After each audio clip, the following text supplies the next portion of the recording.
마태복음 제5장 1절부터 12절까지, 그리고 창세기 12장 1절부터 3절.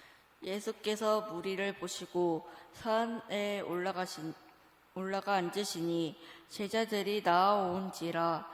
입을 열어 가르쳐 이르시되 심령이 가난한 자는 복이 있나니 천국이 그들의 것임이요, 애통하는 자는 복이 있나니 그들이 위로를 받을 것임이요, 온유한 자는 복이 있나니 그들이 땅을 기업으로 받을 것임이요, 의에 줄이고 목마른 자는 복이 있나니 그들이 배부를 것임이요, 긍휼히 여기는 자는 복이 있나니 그들이 긍휼히 여김을 받을 것임이요, 마음이 청결한 자는 복이 있나니 그들이 하나님을 볼 것임이요, 화평하게 하는 자는 복이 있나니 그들이 하나님의 아들이라 일컫음을 받을 것임이요, 의를 하여 박해를 받은 자는 복이 있나니 천국이 그들의 것임이라.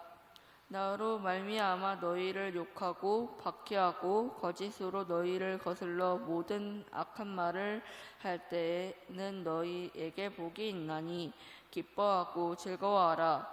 하늘에서 너희의 상이 큼이라. 너희 전에 있던 선지자들도 이같이 박해하였으니라. 여호와께서 아브라함에게 이르시되 너는 너의 고향과 친척과 아버지의 집을 떠나 내가 내게 보여줄 땅으로 가라. 내가 너로 큰 민족을 이루고 내게 복을 주어 내 이름을 창대게 하리니 너는 복이 될지라. 너를 축복하는 자에게는 내가 복을 내리고 너를 저주하는 자에게는 내가 저주하리니 땅의 모든 족속이 너로 말미암아 복을 얻을 것이라 하신지라. 아멘. 우리는 2주 전에 사도행전 26장 18절 말씀을 가지고 구원이란 무엇인가에 대해서 말씀을 배웠습니다. 4가지로 배웠죠. 첫 번째는 뭡니까? 구원이란 어둠에서 빛으로. 두 번째는요, 사탄의 권세에서 하나님께로. 세 번째는요, 죄사함, 죄 문제를 해결받는 것이 구원이고, 네 번째는 하늘나라 천국에서 우리의 목, 기업이 있게 하는 것, 이것이 구원이다, 이렇게 말씀을 드렸습니다. 여러분, 우리가 신앙생활을 할 때 건강하고 또 튼튼한 신앙생활이 되기 위해서는 덮어놓고 예수를 믿으면 안 되고, 항상 말씀 자체이신 예수님, 그분 바라보고, 또 기록된 하나님의 말씀 성경 펼쳐놓고, 또 선포되어지는 하나님의 말씀 설교에 귀를 기울이고, 또 마음을 열어서 그 말씀을 경청하고 실천하고 순종하며 나갈 때 우리는 건강한 신앙생활이 될 수 있을 줄로 믿습니다. 오늘도 기록된 하나님의 말씀, 선포되어지는 하나님의 말씀이 선포되어질 때 여러분 마음 활짝 여시고 이 말씀이 여러분에게 영육간에 아울러 피가 되고 살이 되시기를 주 예수 그리스도 이름으로 축원합니다. 오늘 우리는 또 하나 중요한 개념 정리 주제로 복이란 무엇인가에 대해서 말씀을 같이 나누려고 합니다. 오늘 우리가 펼쳐놓은 마태복음 5장, 여기에 2가지 별명이 있다고 그래요. 하나는 예수님이 산에서 가르쳤다, 그래서 산상순이라고 부르고, 또 하나는 천국 대헌장이라고 부르는데, 그 뜻은 천국 백성들이 헌법처럼 누구든지 들어야 되고 누구든지 지켜 순종해야 될 그런 하나님의 말씀이 바로 산상순 마태복음 5장이다. 그래서 2가지 별명을 우리에게 주셨다는 거예요. 하나는 뭐라고요? 산상순. 또 하나는요, 천국 대헌장이라고 하는 별명을 가지고 있습니다. 여러분, 먼저 사진 하나를 한번 보시겠습니까? 예, 마이크가 좀 울리는 것 같은데 괜찮으세요? 괜찮으세요? 네. 여기가 뭐냐면요, 지중해 한 중간에 있는 몰타라고 하는 섬이 있어요. 몰타. 거기서 열린 몰타 회담입니다. 자, 여러분, 우리가 사도행전 강의를 쭉 들었는데 사도행전 28장에 보면 사도 바울이 유라굴로라고 하는 광풍을 맞아가지고 바다를 오랫동안 표류하게 되죠. 그때 우연을 가장한 필연으로 어떤 한 섬에 이제 도착하게 되는데, 그 섬을 사도행전 28장은 멜리데 섬이다, 그렇게 이야기를 해요. 근데 이 멜리데 섬이 요즘 말로 바꿔 말하면 몰타 섬입니다. 제가 설교 준비를 하기 위해서 공부를 좀 해보니까 몰타 섬이 너무너무 아름다운 지중해 섬이다, 그렇게 이야기하고 있어요. 오늘 제가 우리 고등부 학생들한테 여러분들이 몰디브로 신혼여행 가지 마시고 몰타 섬으로 가라 그러니까 아멘을 크게 하시더라고요. 벌써 와닿는가 봐요. 그죠? 예, 여기서 몰타 회담이라는 것이 열렸는데 이게 뭔가 하면 1989년도 12월 달 그때 아버지 조지 부시 대통령과 그 당시 러시아의 구소련의 가장 권력자였던 고르바초프라고 하는 서기장이 둘이 모여가지고 회담을 해가지고, 여러분 각국 정상들이 모이면 회담을 마친 다음에 무슨 선언을 하지 않습니까? 그 선언이 몰타 선언이라고 하는 것인데 그 선언의 이름이 뭔가 하면요, 냉전 종식 선언입니다. 무슨 선언이라고요? 냉전 종식 선언. 우리 사랑하는 유년부 초등부 오늘 성경 퀴즈 프로그램 나옵니다. 냉전 종식 선언이에요. 이 선언을 두 사람이 했다고 해서 핵무기가 바로 없어진다든지 아니면 베를린 장막이 무너진다든지 전 세계 평화가 갑자기 임한다든지 그런 일은 없었지만, 그럼에도 불구하고 이 선언이 얼마나 놀라운 물꼬를 텄는가 하면요, 이전까지, 이전은 언제죠?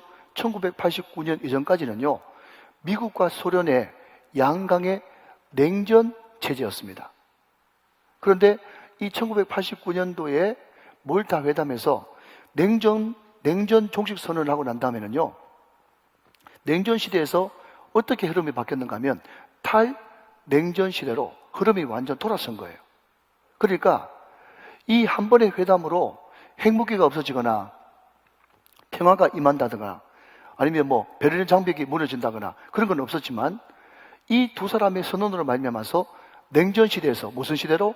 탈냉전 시대로 완전히 물길이 틀어진 결정적인 계기가 되었다 하는 것입니다.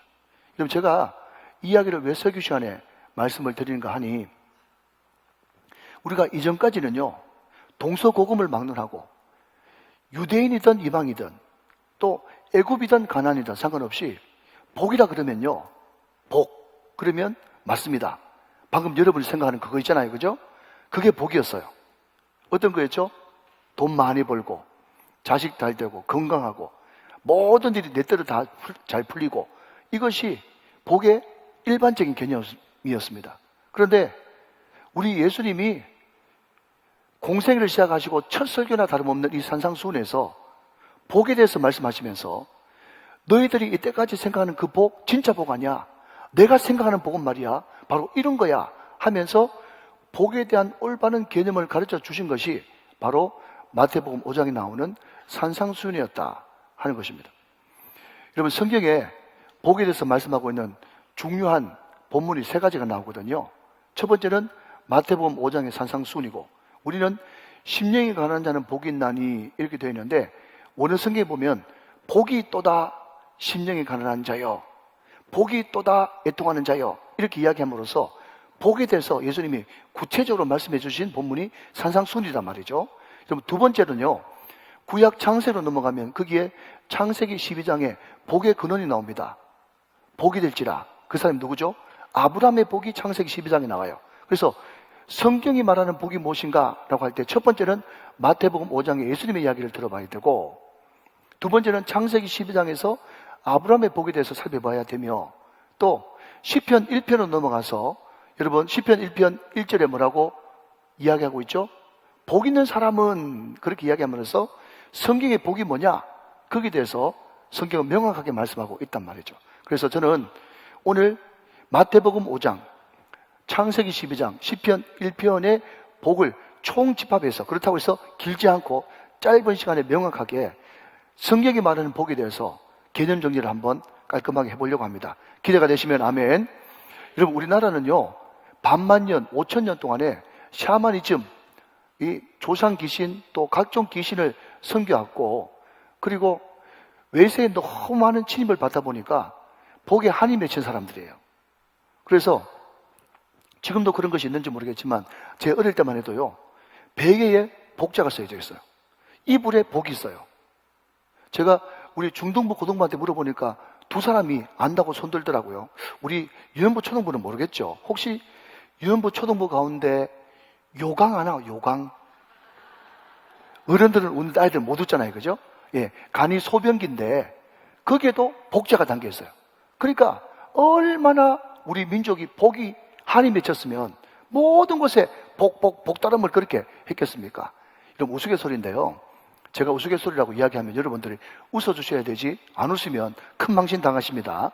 예, 우스갯소리로 우리 한국 사람들이 김치찌개, 된장찌개 등 찌개 종류를 너무너무 좋아한다는 거예요. 그래서 왜 그렇게 한국 사람들이 짜고 매운 그 찌개를 좋아하냐 그랬더니요, 찌개가 막 끓는데 가만히 묵상하면서 찌개 끓는 소리를 들어보니까 복을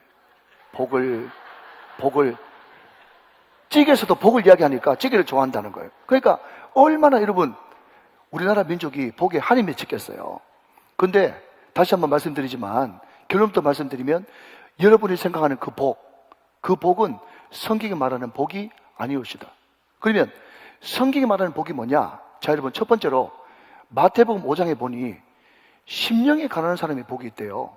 아니 이게 무슨 날벼락 같은 소리. 애통하는 자는 복이 있대요. 막 울고 지금 슬픈데 이게 복이 있대요. 이게 도대체 도무지 이해가 안 되는 말씀을 예수님이 복이라고 말씀하시는 거예요. 여러분 심령이 가난하다라고 하는 그 말이 무슨 말인가 하면요, 내 힘으로 도저히 어떻게 해볼 수 없는 큰 난관에 부딪힌 거예요. 절망의 벽에 부딪힌 것입니다. 사람이라는 것은요, 기본적으로 자신감도 있고 자존심도 있어가지고 웬만한 어려운 일을 만날 때 절망하지 않습니다. 하나님을 바라보잖아요. 어떻게 하든지 자기 노력으로 그 모든 어려운 난관을 돌파해 보려고 최선을 다합니다. 그게 인간이에요. 그런데 어려운 일 아니고 불가능한 일, 그런 일이 자기 앞에 텅 놓이게 되면요, 그때부터 깊은 절망이 자기한테 찾아오면서 자기도 모르게 하나님을 찾으면서 주님의 이름을 부릅니다. 주님 도와주십시오. 제 힘으로는 어떻게 해볼 수 있는 방법이 없습니다. 그게 지금 마음이 상한 것이고 심령이 가난해진 것이거든요.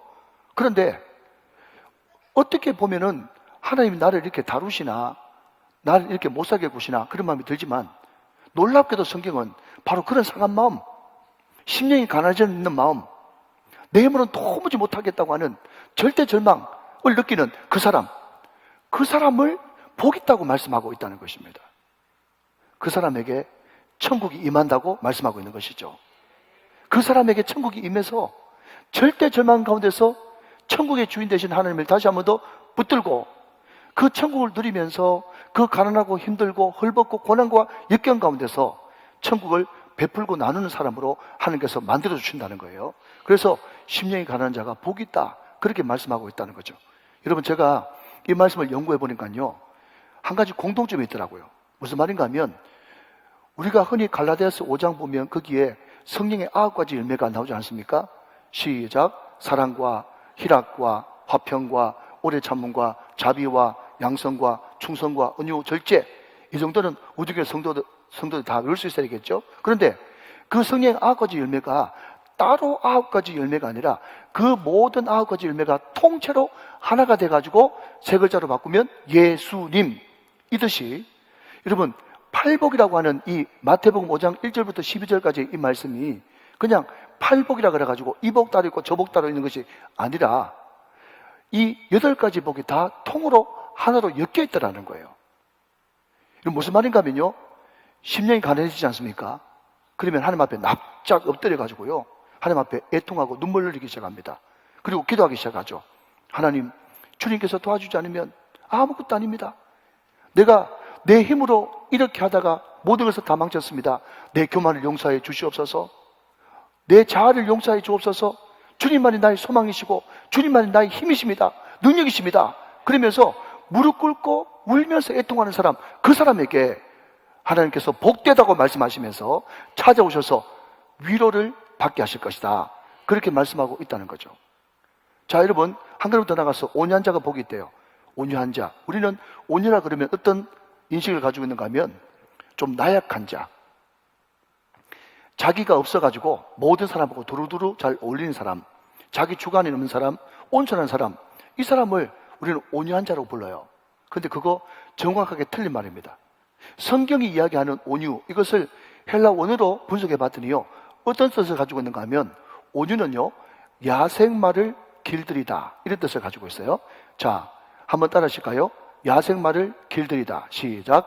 야생마를 길들이다. 이게 온유예요. 여러분, 이런 사람을 하나님께서 쓰시기 위해서, 그 말이 원래는 야생마인데 특급 조련사 하나님 앞에 조련을 받아가지고 최고의 경주마로 바뀌는 거, 이게 바로 온유입니다. 그 대표적인 사람이 누군가 하면 바로 모세예요. 여러분, 모세의 오경 보면요, 모세가 자기 스스로 모세의 오경을 기록했으면서도 민수기에 뭐라고 이야기하는가 하면, 모세, 이 사람 모세는 그 온유함이 온 지면의 모든 사람들보다 더 낫다고 그렇게 이야기합니다. 제가 민수기라고 하는 이 성경을 모세가 썼는 줄 몰랐을 때는요, 아, 모세가 그런 사람인가 보다 그렇게 생각했는데, 민수기를 누가 썼다고요? 모세가 썼는데 자기 스스로 뭐라고 얘기하는가 하면, 내 온유함이 이 지면의 모든 사람들보다 더 낫다, 그런 이야기 쓰는 거 보니까 얼마나 뻔뻔해 보이는지. 그렇지만 여러분, 자기가 그 정도 쓸 정도 되면 자기가 얼마나 광야의 혹독한 연단과 훈련 가운데서 자기 성질 다 죽고 말이죠, 하나님께서 마음껏 부르짖는 대로, 움직이는 대로 지금 움직이고 있는 온유하고 온순한 사람이 되는지 자기 간증을 거기에 적어놨다고 저는 그렇게 보는 것이죠. 사랑하는 여러분, 모세는 처음부터 자기 야망이 많은 사람이었어요. 자기 뜻대로 뭔가를 해보려고 하는 사람이었어요. 그러나 그럼에도 불구하고 그 결과는 살인자였습니다. 도망자였어요. 40년 동안 철두철미하게 다룬받는 광야였습니다. 그런데 그 야생마 같은 모세가 하나님 앞에 철저하게 광야에서 다룸을 받고 하나님의 특급 조련으로 경주마가 되어지니까 이제 자기 꿈을 향해서 달려가는 사람이 아니라 하나님의 비전을 이루는 사람이 되었고, 그 모세를 통해서 200만, 250만의 이스라엘 백성들이 출애굽함으로써 약속의 땅 가나안을 기업으로 받게 되었습니다. 온유한 자는 복이 있나니 땅을 기업으로 받겠네. 할렐루야. 여러분, 시간 관계상 이 모든 것을 줄입니다. 제가 첫 번째 복부터 8째 복까지 쭉 다 한번 살펴보니 그 모든 8가지 팔복이 결론이 뭔가 하면 다 하나님과 연관되어 있는 거예요. 하나님과 연관되어 있다.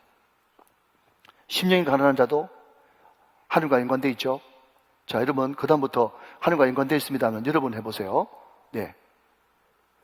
애통하는 자도 하나님과 연관되어 있죠. 온유한 사람도 하나님과 연관되어 있죠. 예. 긍휼히 여기는 자도 하나님과 연관되어 있고, 마지막 의를 위하여 핍박받는 것도 다 하나님과 연관되어 있어요.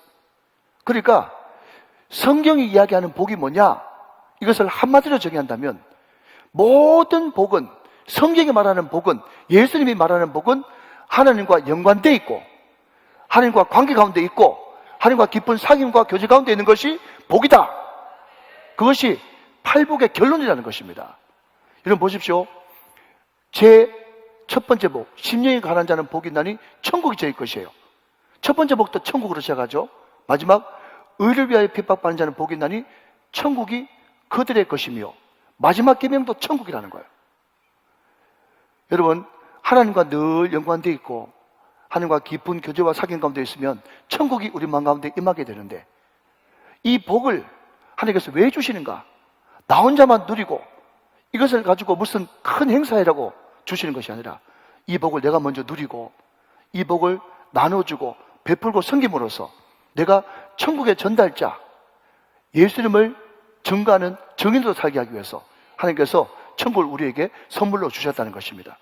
오늘 이 예배를 통해서 천국을 맛보시고 경험하시고 누리시고 나누고 베푸시는 저와 여러분 다 되시기를 주 예수 그리스도의 이름으로 축원합니다. 축복합니다. 자, 두 번째 성경에 나오는 복 이야기는요, 아브라함에 대한 복입니다. 아브라함에 대한 복. 자, 우리가 아브라함 그러면요, 여러분 반드시 정신을 차리시고 밑줄을 긋거나 동그라미를 하거나 별표를 해야 되는 것이, 결단코 성경에 등장하는 아브라함이 지금으로부터 5,000년 전 호랑이 담배 먹던 시절 이야기가 아니고, 성경에 등장하는 여러분 전설의 고향 같은 이야기가 아니고, 이 아브라함 이야기는 곧 나의 이야기고 우리의 이야기고 우리 조상의 이야기이기 때문에 성경에 아브라함이 등장하면 무조건 주목하고 동그라미를 치셔야 됩니다. 제가 그 근거를 대겠습니다. 여러분, 이 아브라함 이야기가 구약에만 나오는 것이 아니라 신약에도 등장하고 있거든요. 어디에? 갈라디아서 3장 7절 말씀에 등장합니다. 같이 한번 보시죠. 자, 앞을 보시면서 갈라디아서 3장 7절 말씀 같이 한번 읽겠습니다. 시작. 그런즉 믿음으로 말미암는 자들은 아브라함의 자손인 줄 알지어다. 할렐루야. 여러분, 제가 질문할 때 아멘을 좀 하답해 주십시오. 여러분, 예수 믿으시지요? 예. 여러분 안에 예수 믿는 믿음이 있으면 여러분은 예수님의 자녀이면서 동시에 누구의 자손이에요? 아브라함의 자손이라고 갈라디아서 3장 7절에서 말하고 있다는 거예요. 자, 여러분, 제가 늘 말씀드리지만 한 본문 가지고는 안 됩니다. 예. 복수로 검증을 받아야 됩니다. 자, 갈라디아서 3장 9절 말씀 또 보겠습니다. 앞을 보시면서 또 같이 읽어요. 시작. 그러므로 믿음으로 말미암는 자는 믿음이 있는 아브라함과 함께 복을 받느니라. 아멘. 여러분, 우리가 아브라함에 대한 이야기를 읽으면서 아브라함이 이렇게 순종했더니 이런 복을 받았구나 생각하면서 나도 아브라함과 똑같은 순종을 하면 5,000년 전에 아브라함 그 사람만 복을 받는 것이 아니라 5,000년 후에 지금 우리도 아브라함과 함께 똑같은 복을 받게 되느니라. 아멘. 여러분, 그렇기 때문에 하나님의 말씀은 어제나 오늘나 영원토록 동일한 말씀인 것입니다. 자, 한 구절만 더 봅니다. 갈라디아서 3장 29절 말씀을 보겠습니다. 제가 읽습니다. 너희가 그리스도의 것이면 곧 아브라함의 자손이요 약속대로 유업을 이을 자니라. 자, 여러분 보십시오. 너희들이 예수 믿고 그리스도의 것이 되었다면 곧 누구의 자손이라고요? 아브라함의 자손이다. 그러니까 이 아브라함 이야기는 5,000년 전 이야기가 아니에요. 우리 이야기예요. 아멘 하시기 바랍니다. 우리 조상 이야기예요. 내 이야기란 말이죠. 그래서 여러분, 누가복음 19장에 보면 거기 삭개오 아저씨 나오잖아요. 그 삭개오가 전 인격적으로 예수님을 영접하고 받아들였더니 우리 예수님께서 너 참 잘했다 그렇게 이야기하지 않고 뭐라고 여러분 선포하십니까? 오늘 구원이 이 집에 이르렀으니 이 사람도 누구의 자손이다? 아브라함의 자손이다. 여러분 보십시오. 삭개오도 우리도 예수 영접하면 아브라함 자손이 되는 줄로 믿으시기 바랍니다. 그러니까 여러분, 지금 아브라함한테 허락하신 이 복은요 곧 우리의 복이고 우리 자손의 복인 것이죠. 그래야 여러분 이 말씀이 능력이 있는 것입니다. 아브라함으로 끝내버리면 여러분 성경 읽을 필요가 없죠. 아브라함 이야기는 우리 이야기이기 때문에 이 말씀이 우리에게 소중한 것입니다. 믿으시면 아멘. 자, 그러면 여러분 아브라함에게 주신 복 첫 번째가 뭐냐 하면요, 하나님이 아브라함에게 찾아가신 복이에요. 여러분, 아브라함의 고향이 어디입니까? 갈대아 우르예요. 갈대아 우르가 어디냐? 학자에 따라서 이런저런 이야기가 많지만 가장 보편적인 해석은 지금의 이라크, 고대 수메르 문명, 티그리스, 유프라데스, 메소포타미아 민문이 있는 그 발상지 갈대아 우르가 아브라함의 고향이에요. 거기서 우상 장사의 아들로 태어난 사람이 아브라함이에요. 그러니까 전혀 하나님과 상관없는 사람이었는데 일방적으로 하나님께서 아브라함을 찾아가셔서 부르시고 구원하셨어요. 사랑하는 여러분, 우리가 받을 수 있는 가장 큰 복은 하나님이 일방적으로 우리에게 찾아오셔서 부르시고 구원하는 구원의 복인 줄로 믿으시길 바랍니다. 여러분, 구원이 뭐냐 하면요, 제가 이야기 쉽게 이렇게 이야기할게요. 우리 윤영부 너무 잘 듣고 있으니까. 여러분, 제가 태평양 한중간에 빠졌어요.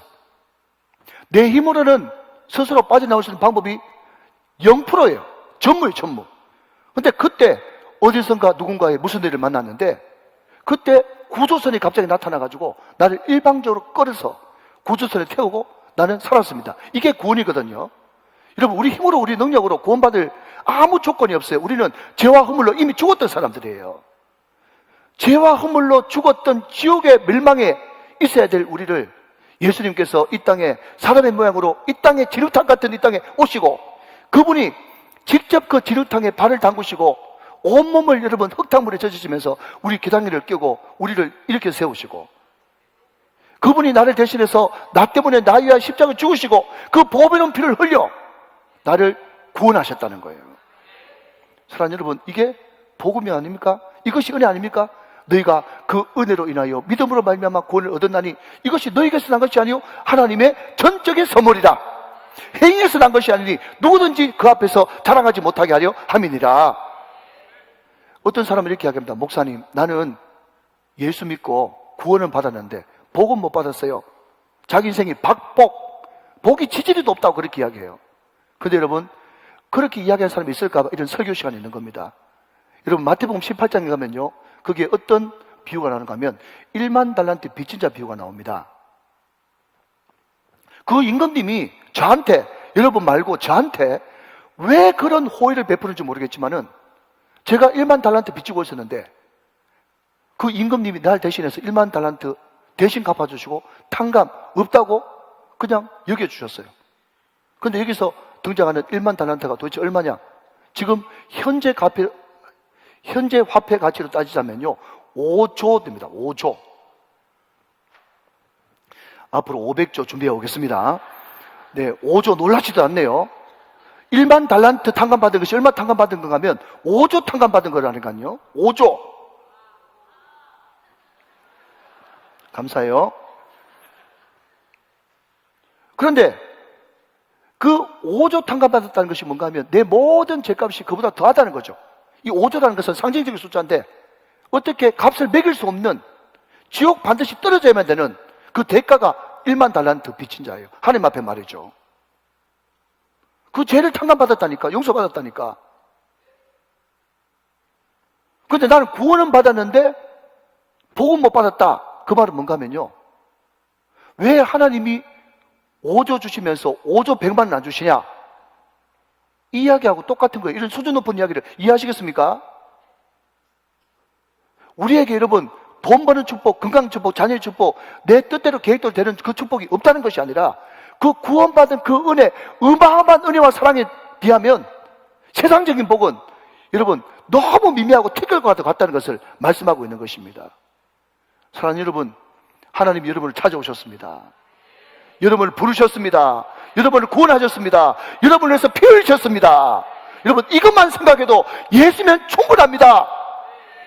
예수면 충분합니다. 그렇게 고백할 수밖에 없지 않겠어요? 우리가 받을 수 있는 복 중에 가장 큰 복은요, 구원의 복인 것입니다. 그 복이 일방적으로 은혜로 선물로 아브라함에게 찾아갔던 것처럼 오늘 이 복음을 통해서 저와 여러분을 찾아가셨고 지금도 찾아가고 계십니다. 오늘 이 은혜에 반응하시는 여러분 되시기를 주 예수 그리스도의 이름으로 축원합니다. 자, 여러분, 하나님께서 나를 부르셨다고 하는 이 놀라운 은혜와 감격, 사랑을 느끼는 사람은요, 당연히 따라오는 것이 뭔가 하면 예배하는 삶, 그분께 예배하면서 영광 돌리고 찬송 돌리는 삶밖에 없다는 거예요. 자, 여러분, 창세기 12장 8절 말씀을 같이 보시겠습니다. 거기서 베델 동쪽 산으로 옮겨 장막을 치니 서쪽은 베델이요 동쪽은 아이라. 그가 그곳에서 여호와께 제단을 쌓고 여호와의 이름을 불렀다. 그랬습니다. 자, 여러분 좀 띄워놓으시고요. 아브라함이 이리로 저리로 옮겨 다니면서 장막을 쳤어요. 이 장막을 치니 이것을 현대로 바꾸면요, 텐트예요. 이것을 여러분 유식한 영어로 좀 바꾸면 모바일이에요. 모바일, 뭐죠? 움직이는 거예요. 움직이는 거. 여러분, 우리가 움직이지 않습니까? 무슨 이야기인가 하면요, 우리 울산에는 대기업이 많으니까 참 말씀을 듣고 은혜 받고 훈련 받는 그런 많은 젊은 집사님들이 갑자기 불쑥 저를 찾아와가지고, 목사님, 저 이번에 회사에서 미국 발령 났어요, 인도 발령 났어요, 체코 발령 났어요, 또 우리 사랑하는 젊은이들은 영국에 유학 가요, 미국에 유학 가요, 어디 뭐 파리에 유학 가요, 유학 가는 사람도 많고, 또 취직 때문에 서울 가고 부산 가고 지방 가는 사람도 많죠. 그거 다 영어로 뭐라 그런다고요? 모바일이에요. 모바일. 움직이는 거란 말이에요. 움직여요. 여러분, 우리 인생은 움직일 수밖에 없죠. 그런데 아브라함이 이리저리 다니면서 장막을 쳤는데, 장막을 치는과 동시에 항상 같이 세트로 말하는 것이 뭔가 하면 뭘 쌓고? 여호와께 제단을 쌓았어. 어제 우리 장로님하고 이야기를 했는데, 장로님이 이제 직장을 퇴직하고 새로운 직장에 갔거든요. 근데 그 직장이 우리 장로님 오기 전까지는 별로 좋은 직장이 아니었대. 그런데 목사님 이거 한번 보세요 그러면서 핸드폰을 보여주는데, 거기에 회의하는 모습, 또 직장 모습을 보는데 말이죠, 사진으로 봐도 너무 따뜻한 느낌이 확 오더라고. 사랑하는 여러분, 우리 예수 믿는 사람이 어떤 사람인 줄 아십니까? 우리는 옮겨 다니면서 그곳이 직장이든 유학이든 파견이든 사업장이든 상관없이 옮겨 다닐 때마다 예배 드리는 사람, 그 사람이 예수 믿는 사람이라는 거예요. 믿으시면 아멘 하시기 바랍니다. 여러분, 8절 앞에 몇 절입니까? 7절이죠. 7절. 자, 창세기 12장 8절 앞에 7절을 같이 한번 보겠습니다. 7절. 여호와께서 아브라함에게 나타나 이르시되 내가 이 땅을 내 자손에게 주리라 하신지라 자기에게 나타나신 시작 여호와께 그가 그곳에서 제단을 쌓았다. 그렇게 이야기하고 있어요. 여러분 보십시오. 항상 아브라함은 장막을 치기 전에 뭘 한다고요? 예배한다는 거예요. 장막을 치기 전에 예배를 해요. 여러분, 저는 집안의 환경 때문에 진급이나 또 조직 문화나 이런 것에 다른 목사님보다는 굉장히 많이 초기 발달되어 있어요. 그런데 저희 아버지한테 들어봐도 그렇고 또 군대 또 조직 문화, 기업 문화 이런 데서요. 누가 빨리 승진하나 봤더니요. 그 조직의 보스하고 얼굴을 자주 보는 사람이 진급이 빨라요. 잘 알아들으시기 바랍니다. 얼굴을 자주 보고 맞대는 사람이 진급이 빠르단 말이죠. 그것을 문고리 문화라고 그래요. 얼마나 보스의 문고리에 손을 자주 갖다 대느냐. 그게 진급의 척도거든요. 여러분 제가 우리 교회에서 10년 넘게 목회를 하다 보니까 정말 앞에 인트로 찬양, 예배전 찬양을 할 때 벌써 쭉 한번 훑어보면 오늘 누가 오셨구나, 누가 안 오셨구나 다 알아요. 여러분 그래서 저는요.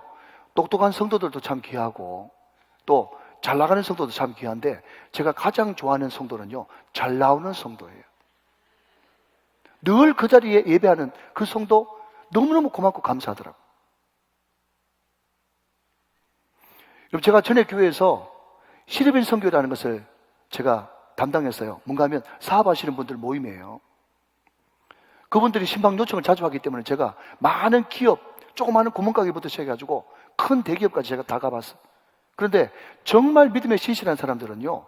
공통점이 뭔가 하면 규모가 작든 크든 상관없이 항상 자기 방 한켠에 하다못해 방석을 갖다 놓든지 아니면 문 하나를 만들든지 아니면 버티칼 하나 갖다 놔도 다 믿음의 사람 사업장에는요. 기도실이 있더라고. 제가 그 모습을 볼 때마다 감동이 되는 거예요. 여러분 직장생활 하시는 분도 어렵지만 사업하시는 분도 얼마나 어렵습니까? 난간에 부딪힐 때마다 어려움에 부딪힐 때마다 정말 사업 때문에 골머리를 앓을 때마다 또 사업이 잘 돼가지고 기쁨이 넘칠 때마다 자기 잘난 맛에 또 낭망하면서 어리면서 좌절하면서 하는 것이 아니라 하나님 앞에 감사기도 드리면서 어려울 때 기도를 맡기면서 하나님께 먼저 예배드리는 그런 삶을 보면서 아 이분은 이렇기 때문에 복을 받을 수밖에 없는 그런 이유가 있었구나. 그것이 느껴진다는 거예요. 사랑하는 여러분, 때를 어떤지 못 어떤지 항상 얼굴을 주 앞에 보여드리고 예배가 우리 삶의 제 우선순위가 되어주시기를 주 예수 그리스도 이름으로 축원합니다. 제가 이번에 휴가를 보내면서 저하고 정말 친한 친구 2가정과 저희 가정 3가정이 휴가를 떠났어요. 그런데 정말 이곳 저곳에서 목회하는 그 목사치고는 정말 자주 만나거든요. 또 토요일 날은 제 설교도 들려주고 그 친구 설교도 들으면서 서로 조언해주는 토요일 날에는 1시간 반씩 전화하는 그런 친구입니다. 그러니까 얼마나 대화를 많이 하고 자주 만나요. 그래도요, 자주 만나는 친구일수록 휴가 가서 할 이야기가 더 많더라고요. 새벽 1시까지 오만 이야기를 다 하는 거예요. 새벽 1시까지 오만 이야기를 다 했는데 방에 가서 또 잊어버려가지고 전화해가지고요. 자세한 이야기는 다음날 하기로 한 거예요. 무슨 이야기인가 하면요. 하나님과도 자주 만나고 자주 대화를 나눠야 사귐과 교제가 깊어지고 하나님의 깊은 임재 가운데 들어갈 수가 있는 것입니다. 그럼 어떤 사람들이 하도 목사님 양보다는 질 아닙니까? 퀄리티가 좀 있어야지 양만 많다고 뭐 됩니까? 그렇게 이야기하는 질질거리는 사람들이 있어요. 질이다. 양보다는 질이다. 양보다는 질이다. 그렇게 이야기해요. 제가 그때 이야기합니다. 만약에 우리 오늘 찬양도 잘하셨던 우리 황영전 선생님이 어떤 남자하고 만나가 연애를 해요. 그런데 황 선생님도 그 형제도 어떤 생각을 가지고 있는가 하면 연애도 양보다는 질이다. 그렇게 생각해요. 그럼 제가 축복을 하죠. 1년에 365일 중에 딱 하루만 질 높게 또 진하게 하루만 만나고 364일 절대로 만나지 말해. 여러분 그래가지고 무슨 결혼이 되고 사랑이 되겠습니까? 못 알아들으신 분이 여러 분 계시네요. 여러분 만남과 교제가 깊어지려고 그러면 질도 있어야 되지만은 먼저 양이 우선 되어야 그 양 가운데 질이 도출되는 것입니다. 기도도 마찬가지예요. 사랑하는 여러분, 아브라함에게 주신 복, 첫 번째는요, 구원의 복이고, 두 번째는 예배하면서 하나님과 깊은 교제하는 것이 아브라함에게 주신 두 번째 복이다. 이것도 역시 하나님과 연관되어 있는 것이다. 그래서 결론을 또 말씀드리면 성경에 말하는 복은 하나님과 깊은 연관이 있는 것이 복이다. 이것을 절대로 잊지 말게 되시기를 주님의 이름으로 축원합니다. 자, 그렇다면 아브라함이 구원을 받았고 구원의 은혜와 감격 가운데 있고 또 하나님과 깊은 예배 가운데 교제와 사귐이 있을 때 그 아브라함에게 주시는 하나님의 축복은 무엇인가? 그것이 세 가지가 등장하는데요. 간단하게 살펴보겠습니다. 창세기 12장 2절 3절 말씀 같이 보시죠. 제가 읽겠습니다. 내가 너로 큰 민족을 이루고 내게 복을 주어 내 이름을 창대하게 하려니 너는 복이 될지라. 너를 축복하는 자에게는 내가 복을 드리고 너를 저주하는 자에게는 내가 저주하리니 땅의 모든 족속이 너로 말미암아 복을 얻을 것이라 하신지라. 자, 좀 띄워놓아 보십시오. 먼저 창세기 12장 2절 나가면요. 자, 제가 여러분 계속 말씀드리는 것이 성경이 말하는 복은 무엇이다? 하나님과 연관되는 것이다. 왜? 그분은 만복의 근원이시니까. 모든 좋은 것이 다 위로부터 빛들의 아버지께로부터 오시니까 하나님과 연관되는 것이 복이죠. 믿으시면 아멘. 그래서 여러분 창세기 12장 2절에도 뭐라고 되는가 하면요, 내가 너로 큰 민족을 이루고 내게 복을 주고 너를 축복하는 자에게 내가 축복하고 너를 저주하는 자에게 내가 저주하리라. 모든 주체 주어는 누굽니까? 하나님이에요. 너무 당연하지만 믿으시기 바랍니다. 모든 복의 주체는 하나님이시다. 그분은 만복의 근원이시다. 그렇기 때문에 그분과 연관되는 것이 복이다. 그것을 느끼셔야 된다는 거예요. 자, 그러면 그분과 깊은 연관이 될 때 첫 번째 복이 뭔가 하면 큰 민족을 이룬다는 거예요. 이것을 여러분 현대로 바꾸면요, 사람 붙여주시는 복을 받는다는 것입니다. 여러분 창세기 12장에 아브라함이 부름을 받았습니다. 창세기 13장에 그 조카 롯이 아브라함을 떠납니다. 제가 상상력을 좀 동원합니다. 롯이 그때 아브라함을 떠나면서 젊고 빠릿빠릿하고 유능한 그 목자들 다 빼가지고 새 살림 차린 거예요. 그렇게 가정해 보십시다. 자, 얼마 못 돼요.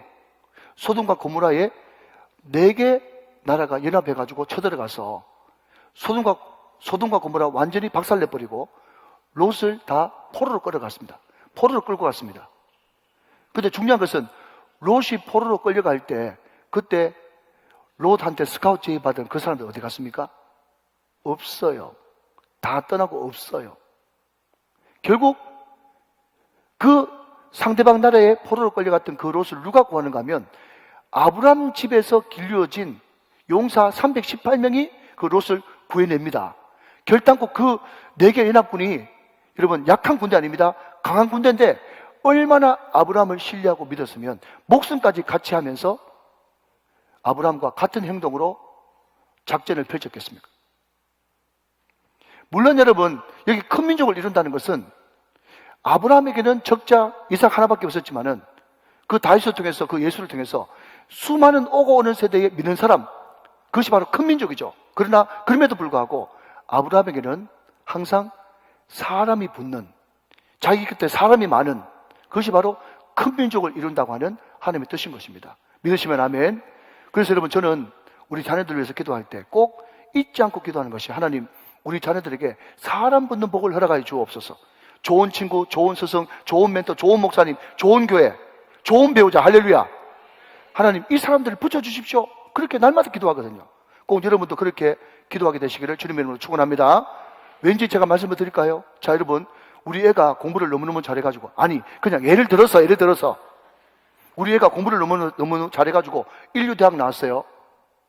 인류대학 나왔는데 결혼했는데 내 며느리가 야시야.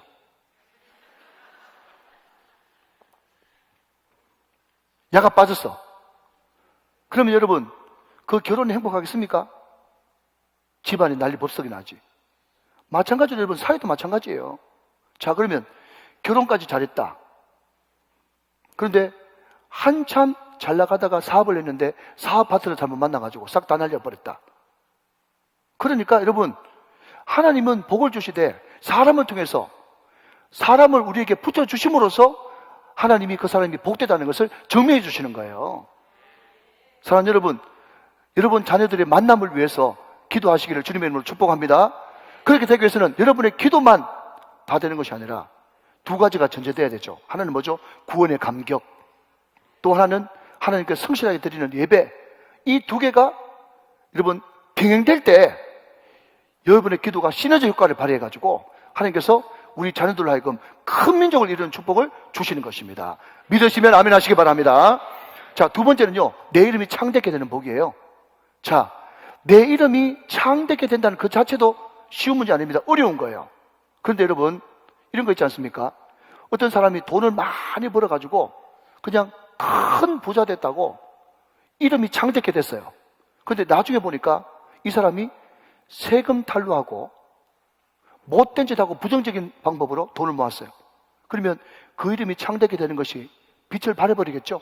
그래서 여기에 내가 너로 내 이름을 창대케 하겠다고 하는 이 복은 뭔가 하면 정당한 방법으로, 올바른 방법으로, 성경적인 방법으로 명예롭게 내 이름을 창대케 해주겠다고 하는 하나님의 메시지가 있는 것입니다.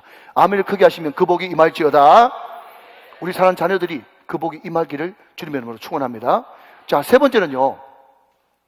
자, 여러분 잘 들어보십시오. 3절 말씀 보니까 너를 축복하는 자에게 내가 축복하고 너를 저주하는 자에게 내가 저주하겠다 이렇게 이야기했어요. 제가 이 말씀을 오랫동안 연구하면서 이게 도대체 무슨 뜻일까? 라고 이야기했더니요, 제 나름대로 여러분 단어를 하나 만들었습니다. 그게 뭔가 하면 너와 나는 하나다라는 거예요. 너와 나는 뭐라고요? 하나, 함께 하나다. 그러니까 어떤 사람이 너를 저주하면 너를 저주하는 게 아니라 하나님은 어떻게 여기신다는 거예요? 날 저주하는 것이다. 내 욕하는 것이다. 어떤 상대방이 너를 축복하면 어떻게 하는 것이다? 너를 축복하는 것이기도 하지만 나에게 영광 돌리는 것이다. 그렇게 하나님이 받아들이신다는 거예요. 여러분 얼마나 든든합니까? 아멘 하시기 바랍니다. 여러분 가운데 이 복이 넘치시길 바랍니다. 그래서 제가 늘 말씀드리지만 절대로 의인은요, 의인의 손으로 악인의 피를 묻히면 안 됩니다. 그 하나님 뜻 아닙니다. 절대로 여러분 손으로 악인의 피를 묻히지 마십시오. 원수 갚는 것을 내게 했으니 내가 갚으려니와 하나님이 우리 대신 그 모든 것을 갚아 주십니다. 우리는 다만 기도할 뿐입니다. 너희들은 나를 대적하나 나는 너희를 위해서 기도할 뿐이다. 하나님 앞에 맡기면 우리 편이고 나와 하나이고 나와 함께 하시는 그 하나님께서 나 대신 모든 것을 알아서 처리해 줄 것이니 결단코 사랑하는 우정교회 성도들아, 의인의 손으로 악인의 피를 묻히지 말지어다. 이것이 여러분 큰 기동이 되시기를 주님의 이름으로 축원합니다. 억울하면 기도하세요. 답답하면 억울하다고 여러분 기도하십시오. 맡길 것이지 우리 손으로 결단코 악인의 피를 묻히면 안 되는 것입니다. 자, 여러분 마지막 세 번째는요, 시편 1편입니다. 자, 정리해 볼게요. 시편 1편에 복 있는 사람은 그랬지 않습니까? 복 있는 사람. 그런데 그 복 있는 사람을 원어대로 풀어서 해석하면 어떤 뜻인가 하면 이 세상의 모든 것을 다 가진 만큼 풍성한 사람, 이런 뜻이거든요. 자, 그러면 여러분 궁금합니다. 뭐가 궁금하죠? 그러면 내가 도대체 얼마를 가져야 이 세상 전부를 다 가지는 것인가? 그래야 복 있는 사람이라면요. 그런데 여러분 시편은 뭐라고 이야기하는가 하면 그런 사람이 누군 줄 아니? 라고 이야기하면서 잘 들으십시오. 시냇가에 심기운 사람이 바로 그런 사람이야. 아멘. 그 뿌리를, 그 나무의 뿌리를 시냇가와 있다 있는 사람이 바로 그런 사람이에요. 그런 사람은 가뭄에도 마르지 않고 항상 사치사철 입이 청청하고 열매가 철을 따라 맺게 될 것이다. 그렇게 이야기하고 있다는 거죠. 근데 여러분 성경에서 시내와 물은요 100% 예수님 성령님을 가르칩니다. 무슨 이야기입니까? 예수님이라고 하는 주님 안에라고 하는 이 축복의 파이프로 하나님은 은혜도 공급하시고 능력도 공급하시고 하나님의 힘도 다운로드 받을 수 있도록 역사해 주시는 것입니다. 우리가 성령님과 예수님과 맞닿아 있기만 하면 우리는 세상의 모든 것을 다 가진 만큼 풍성한 은혜가 임하게 되는 것이죠. 자, 그러면 여러분, 이 풍성함을 어떻게 누릴 수 있을까? 마지막으로 읽고 마칩니다. 자, 시편 1편 2절 3절 말씀 앞을 보시죠. 자, 같이 한번 읽어보십시다. 시작. 오직 여호와의 율법을 즐거워하여 그 율법을 주야로 묵상하는 자로다. 이런 사람은요, 그는 시냇가에 심은 나무가 철을 따라 열매를 맺으며 그 잎사귀가 마르지 아니함 같으니 그가 하는 모든 일이 다 형통하리로다. 아멘. 여기에 여호와의 율법을 즐거워하여 그 율법을 주야로 묵상하는 자로다. 이 묵상은요, 어떤 뜻인가 하면 사슴이, 목마른 사슴이 시냇물을 찾듯이 늘 말씀에 헐떡이는 사람, 그게 묵상이에요. 또 하나는요, 소가 여물을 먹고 나서 하루 종일 여러분 대세임절 하듯이 말씀을 일주일 내내 또 곱씹고 하는 이것이 묵상입니다. 사랑하는 여러분, 이 말씀을 즐거워해서 이 말씀을 일주일 내내 묵상하게 되시는 여러분 되시기를 주님의 이름으로 축원합니다. 그 사람은 바로 시냇가에 심기운 나무처럼 그 뿌리가 물에 닿아 있기 때문에 철을 따라 과실을 맺으며 그 잎사귀가 마르지 않음 같으니 모든 행사가 다 형통하리로다. 근데 여러분, 여기에 형통은요, 또 잘못된 복개념이 들어와서 내 뜻대로 모든 것이 다 이루어지는 만사 형통이 아니라, 형통하면 누구? 요셉. 요셉은 비록 의를 위하여 핍박받았지만은 하나님의 시간표에 1분 1초도 틀리지 않고 정확한 때에 하나님의 뜻대로 in his time, 하나님의 때에 하나님의 방법으로 그 모든 뜻이 이루어지고야 말았습니다.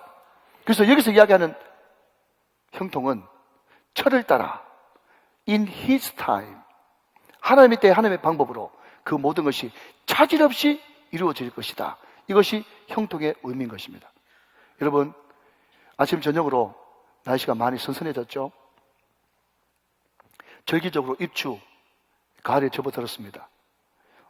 성경 읽기 좋은 계절, 기도하기 좋은 계절, 다시 한 번 더 말씀으로, 기도로, 예배로 주님 앞에 깊이 연관되어 있고 관계하고 주님이 개입하시면서 링크 되셔서 그분과 함께 동행하심으로, 언제 아멘 할지 함께 하심으로, 하나 되심으로 늘 승리하는 저와 여러분 다 되시기를 주 예수 그리스도 이름으로 축원합니다. 축복합니다. 축원합니다.